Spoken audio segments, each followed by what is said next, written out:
Hello friends, आप सभी का स्वागत है एक और नए वीडियो में। आज हम लोग डिस्कस करने जा रहे हैं एक नए टॉपिक के बारे में। तो आज जैसा कि आप लोग जानते हैं कि हम लोग जो चालू किए थे क्लाइमेटोलॉजी, उसमें हम लोग पहला टॉपिक पढ़े थे एटमॉस्फेयर के बारे में। फिर उसके बाद हम लोग टेम्परेचर के बारे में, इंसुलेशन के बारे में पढ़े थे। फिर मैं आपको जब एटमॉस्फेयर पहला टॉपिक हम लोग क्लाइमेटोलॉजी का किए थे, तो उसके बाद मैं आपको बताया था कि हम लोग एक इनपुट और आउटपुट की तरह टॉपिकों को कवर करेंगे क्लाइमेटोलॉजी में। जैसे कि हमारा इंसुलेशन हमारा इनपुट जैसा काम करता था अर्थ पे, जिससे हमारा टेम्परेचर बढ़ता था, यानी कि गर्मी होती थी, हीट बढ़ता था। तो हम लोग इसीलिए पहले इंसुलेशन को कवर किए, फिर हम लोग किसको कवर किए, टेम्परेचर को कवर किए। ठीक इसी तरह मैं आपको बताया था कि दूसरा जो हम लोग को टॉपिक रहेगा वो प्रेशर बेल्ट्स के बारे में रहेगा, जिसके कारण हमारा विंड्स का मूवमेंट होता है, चाहे वो हमारा जेट स्ट्रीम हो, चाहे लोअर लेवल के विंड्स हो, चाहे ऊपर के विंड्स हो, हवाओं वाले विंड्स जिसको हम लोग जेट स्ट्रीम कहते हैं, सब कुछ पढ़ेंगे। तो आज उसी दूसरे टॉपिक को हम लोग प्रेशर बेल्ट्स को समझने की शुरुआत करते हैं और आज उसी को समझने की कोशिश करेंगे। ठीक है कि प्रेशर बेल्ट्स होता क्या, बहुत इंपॉर्टेंट टॉपिक है। और क्लाइमेटोलॉजी का हर एक टॉपिक बहुत इंपॉर्टेंट है, क्योंकि बहुत उससे रिलेटेड क्वेश्चंस रेगुलरली आस्क रहते हैं पीवाईक्यूज में। ठीक है, तो चलिए शुरुआत करते हैं और समझने की कोशिश करते हैं कि प्रेशर बेल्ट होता क्या है। तो प्रेशर बेल्ट को समझने के लिए हमें एटमॉस्फेरिक सर्कुलेशन के बारे में समझना होगा कि ये होता क्या है। फिर इसके बाद हम लोग प्रेशर्स के बारे में पढ़ेंगे कि कैसे प्रेशर की मूवमेंट के कारण प्रेशर कहीं हाई हो जाए, कहीं लो हो जाए, उसके कारण विंड्स का मूवमेंट होता है। ये सब हम लोग समझेंगे। उसके बाद हम लोग प्रेशर बेल्ट को समझने की कोशिश करेंगे।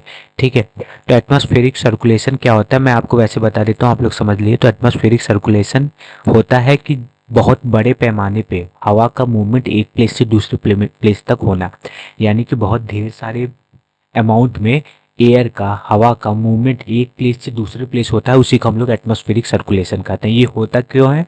क्योंकि जैसा कि आप लोग जानते हैं कि हाई प्रेशर से लेकर लो प्रेशर तक हमारा हॉरिजेंटली विंड एयर मूवमेंट करती है, तो उसको हम लोग विंड कहते हैं। तो चाहे movement of air high pressure से लो प्रेशर ही होता है, जिसके कारण हमारा हवाओं का एक जगह से दूसरी जगह मूवमेंट होना ही जो बड़े पैमाने पे होता है, उसी को हम लोग एटमॉस्फेरिक सर्कुलेशन कहते हैं।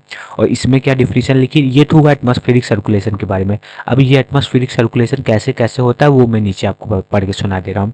तो एक कॉलम एयर, यानी कि एक एयर का column exert weight in term of pressure on surface of the earth. ठीक है, जैसा कि आप लोग जानते हैं कि एयर का एक कॉलम, यानी कि कुछ सेक्शन ऑफ एयर्स जो वेट एग्जर्ट करते हैं किसी सरफेस पे इन टर्म ऑफ प्रेशर, वही समझ रहे हैं, उसको आप लोग एयर मास के जैसा समझ सकते हैं। ठीक है, एयर प्रेशर के जैसा।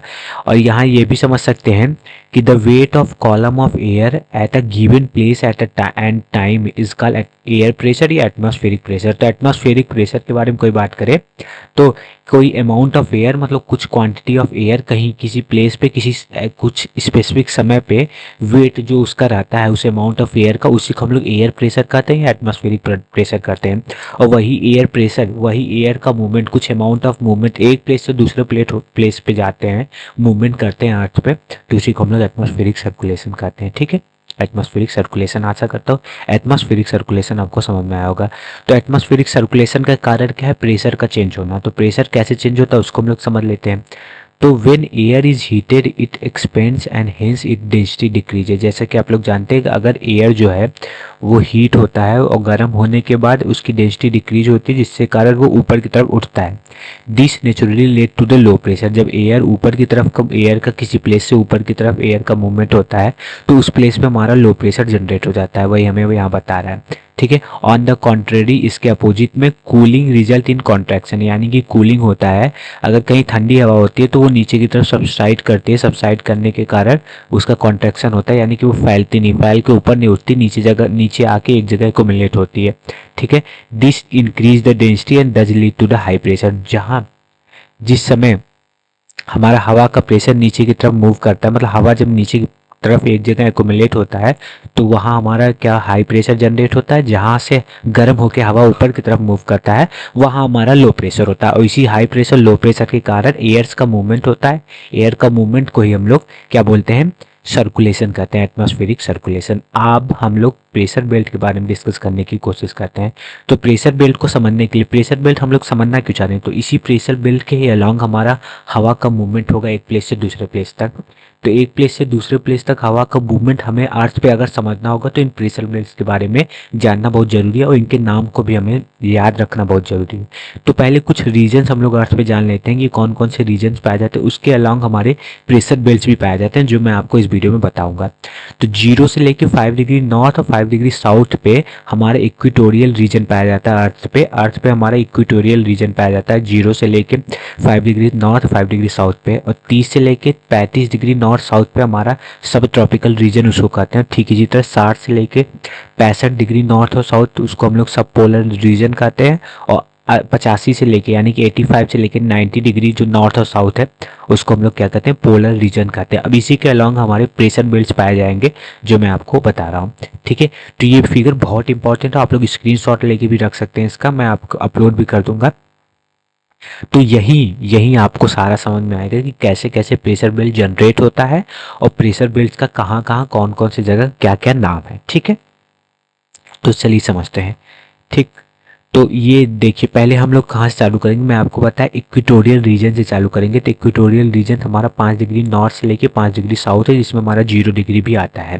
तो जैसा कि ये जानते हैं ये इक्वेटर के आसपास का रीजन है, तो यहाँ बहुत ही कॉन्स्टेंटली हीट यहाँ पे पड़ेगी, इंसुलेशन यहाँ पे पड़ेगा, जिसके कारण सराउंडिंग की जो एयर है वो गर्म होकर ऊपर की तरफ उठना चाहेंगे, और ऊपर की तरफ जो उठती है हल्की होकर, तो जैसे जैसे ऊपर की तरफ जाती है टेम्परेचर घटता है और जो हवा है हवा की डेंसिटी बढ़ती रहती है। तो ये ट्रोपोपॉज पे जाके, मैं आपसे इससे पहले वाले वीडियोस में भी मैं आपको एक्सप्लेन किया था कि ये ज़्यादा से ज़्यादा हवा जो गर्म होकर ऊपर की तरफ उठती है वो ट्रोपोपॉज के ऊपर नहीं जाती, क्योंकि ट्रोपोपॉज के ऊपर हमारा क्या बोलते हैं टेम्परेचर के साथ साथ हमारा हाइट के साथ साथ हमारा टेम्परेचर बढ़ता है। तो टेम्परेचर बढ़ना यानी कि हीट होना, तो वहाँ की डेंसिटी कम होती है एज द कंपेरिजन ऑफ इस हवा की, क्योंकि ये ऊपर जाके ठंडा हो जाता है तो इसकी डेंसिटी ज़्यादा हो जाती है, इसीलिए ये नीचे की तरफ गिरने लगता है, यानी कि नीचे की तरफ मूवमेंट होती है।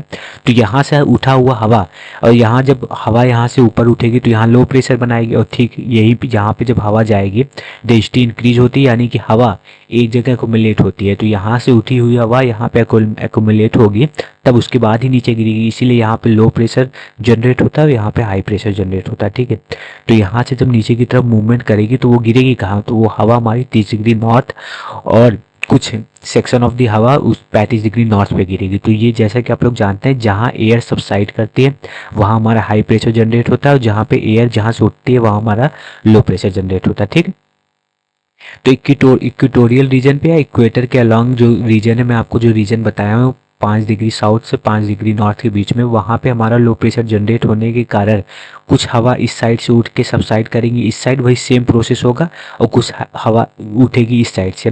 ठीक है, तो उसके बीच का रीजन थोड़ा सा छूटा रहेगा, उसी छूटे हुए रीजन को हम लोग डोल ड्रम कहते हैं, इसको आप लोग याद रखिएगा। तो डोल ड्रम किस रीजन को कहते हैं, जब हमारी लो प्रेशर जनरेट होती है इक्वेटर के अलॉन्ग और वहाँ से हवा ऊपर की तरफ उठती है, तो हवाओं का दो डिफरेंट डायरेक्शन में मूवमेंट होता है। तो हवाओं को मूवमेंट के अलॉन्ग जो बीच में जगह छुट्टी होती है उसी को हम लोग डोल ड्रम कहते हैं। ठीक है, तो यहाँ से जब हवा उठ के 35 डिग्री नॉर्थ और 35 डिग्री साउथ 30 डिग्री नॉर्थ और 30 डिग्री साउथ पे, मतलब साउथ, ये मैं आपको नॉर्थ के रीजन का ही सब बता रहा हूँ, ठीक इसी तरह हमारा साउथ के रीजन में भी होगा।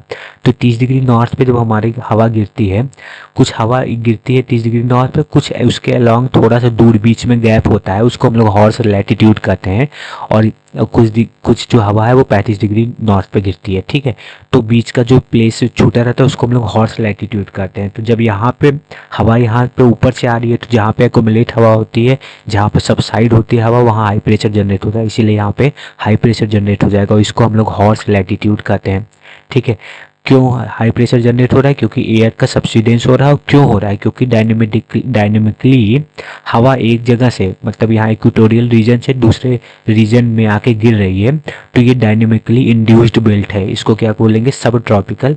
30 से 35 डिग्री में नॉर्थ आपको कौन सा रीजन बताया, सब ट्रॉपिकल रीजन बताया, तो ये हमारा सब ट्रॉपिकल हाई प्रेशर बेल्ट हो जाएगा। क्या हो जाएगा, सब ट्रॉपिकल हाई प्रेशर बेल्ट हो जाएगा, क्योंकि यहाँ पे हाई प्रेशर जनरेट हो रहा है, और स्पेसिफिक एक नाम है, उसको हम लोग हॉर्स लैटिट्यूड भी कहते हैं, वो आप लोग याद रखिएगा। तो यहाँ से तो बचाओ, जब यहाँ एयर सबसाइड करेगी तो इस डायरेक्शन में एयर का मूवमेंट होगा और ये हवा गर्म होगी, क्योंकि क्यों गर्म होगी आप लोग ये भी जानिए।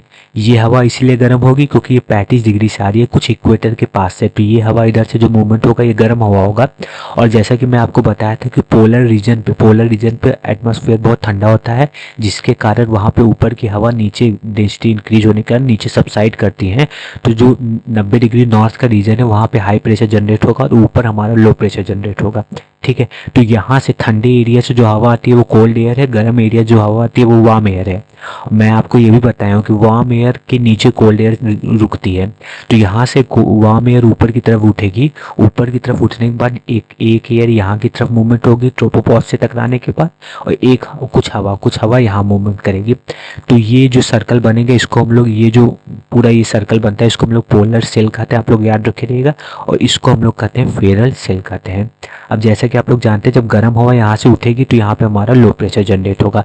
तो 65 डिग्री नॉर्थ और 60 डिग्री क्या नॉर्थ में हमारा कौन सा रीजन बनेगा, हमारा सब ट्रॉपिकल, सॉरी ये सब ट्रॉपिकल रीजन ये है, यहाँ हमारा सब पोलर लो प्रेशर बेल्ट बनेगा। और ये 65 डिग्री नॉर्थ को हम लोग बेल्ट ऑफ फ्रांस भी कहते हैं। क्यों कहते हैं सब कुछ आगे आपको पता चलेगा। आज केवल हमें प्रेशर बेल्ट के नाम और कैसे प्रेशर बेल्ट जनरेट होते हैं उसको समझना है। और ठीक यहाँ जब सबसाइड करेगा यहाँ पे हवा 90 डिग्री नॉर्थ पे, तो हमारा थर्मिकली यानी कि गर्मी के कारण, हीट के कारण, टेम्परेचर के कारण ये बेल्ट जनरेट हुआ है, जिसको हम लोग पोलर बेल्ट कहते हैं। किसके कारण, टेम्परेचर के कारण। इसको हम लोग पोलर बेल्ट कहते हैं, पोलर हाई प्रेशर बेल्ट, ठीक है। तो ये कुछ इंपॉर्टेंट बेल्ट्स रहे आपके किस पे, अर्थ पे, जिसको जानना बहुत जरूरी है। इसी के अलोंग जितने भी एक्टिविटीज होंगे आगे हम लोग सब कुछ पढ़ेंगे, लेकिन ये कुछ बेल्ट्स आपको जानना था। कौन कौन से बेल्ट थे, इक्वेटोरियल लो प्रेशर बेल्ट, सब ट्रॉपिकल हाई प्रेशर बेल्ट, सब polar low pressure belt, polar high pressure belt, ठीक है। ये कुछ इंपॉर्टेंट बेल्ट्स थे। और कुछ सेल यानी कि कुछ सर्कुलेशन हवा को हुआ जिसके कारण वहाँ सेल बना, उसके कुछ स्पेस ऐसे बाउंड हुए हवाओं से, उसका कुछ स्पेसिफिक नाम था। जैसे हमारा इक्वेटोरियल लो प्रेशर बेल्ट के अलॉन्ग डोल्ड्रम था, फिर हमारा इसके 30 डिग्री नॉर्थ और 5 डिग्री नॉर्थ के बीच में हेडलेस सेल था, फिर हॉर्स लैटिट्यूड 30 से लेकर 35 डिग्री नॉर्थ के बीच में इसका नाम था, एक हमारा फेरल सेल था, एक हमारा पोलर सेल था। इसका डायरेक्टली पूछ सकता है कि 35 डिग्री नॉर्थ से लेकर 7 डिग्री नॉर्थ के बीच में कौन सा सेल पाया जाता है, 65 डिग्री नॉर्थ से लेकर 90 डिग्री नॉर्थ के बीच में कौन सा सेल पाया जाता है, ठीक है। ये सब आप लोग याद रखे रहिएगा, ठीक है। तो आशा करता हूँ कि आपको वीडियो अच्छा लगा होगा। पोलर सारे जितने भी सेल्स हैं और जितने भी हाई प्रेशर बेल्ट्स हैं सब कुछ आपको समझ में आया होगा। प्रेशर बेल्ट्स के बारे में आपको समझ में आया होगा कि प्रेशर बेल्ट कैसे जनरेट होता है, और हवाओं का जो मूवमेंट होता है उसको हम लोग एटमॉस्फेरिक सर्कुलेशन कहते हैं। और क्यों हवाओं का मूवमेंट होता है, क्योंकि हाई प्रेशर लो प्रेशर अर्थ के किसी सरफेस पे जनरेट होती हैं, जिसके कारण हवाओं का मूवमेंट होता है। और प्रेशर बेल्ट्स को जानना इसलिए जरूरी था क्योंकि उसी के अलॉन्ग डिफरेंट एक्टिविटीज़ होती है हमारी क्लाइमेटोलॉजी में, जिसको हम लोग आगे पढ़ेंगे। तो इसीलिए हमें प्रेशर बेल्ट्स को जानना सबसे पहले बहुत महत्वपूर्ण था, ठीक है। तो आशा करता हूँ वीडियो आपको अच्छा लगा होगा। तो वीडियो को लाइक करिएगा, चैनल को सब्सक्राइब करिएगा और कमेंट करके जरूर बताइएगा कि अच्छा लगा कि नहीं है। आपको एक्सप्लेनेशन जरूर बताइएगा कमेंट करके। धन्यवाद।